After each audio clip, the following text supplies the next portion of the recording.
தற்பொழுது இருக்கக்கூடிய சூழ்நிலையில் அதிமுகவில் பன்னீர்செல்வத்தின் பங்களிப்பு அதிக அளவில் தேவைப்படுகிறது.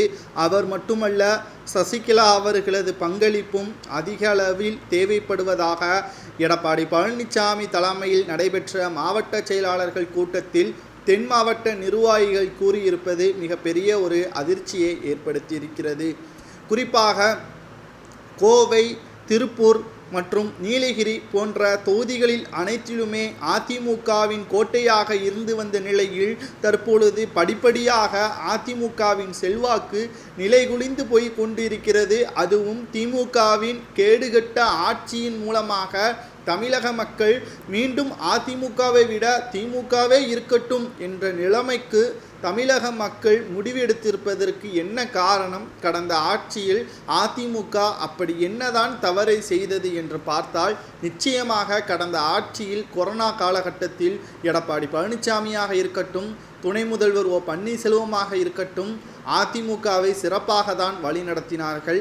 ஆனால் இங்கு மிகப்பெரிய ஒரு தவறு நடந்திருப்பது என்னவென்றால், பன்னீர்செல்வத்தை கட்சியிலிருந்து நீக்கியவுடன் அதிமுகவின் தொண்டர்கள் அதிருப்தியடைந்ததும் யாருக்கு ஆதரவுகளை செலுத்த வேண்டும் என்பதை நிலை குலைந்ததும் தான் இதற்கு மிக முக்கியமான காரணமாக நம்மால் பார்க்கவும் முடிகிறது.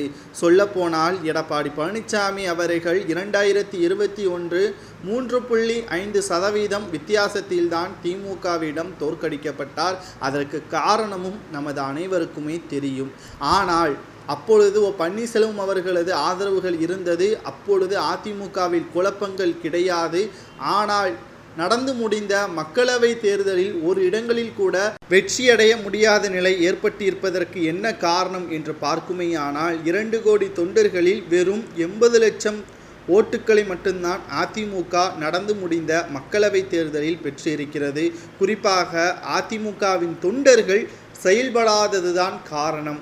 ஒவ்வொரு தொகுதிகளும் ஒவ்வொரு மாவட்ட ரீதியாகவும் ஒவ்வொரு பூத் கமிட்டிகள் மூலமாகவும் அதிமுக இறங்கி வேலை செய்யாதது தான் இதற்கு மிக மிக முக்கியமான காரணமாக நம்மால் பார்க்க முடிகிறது.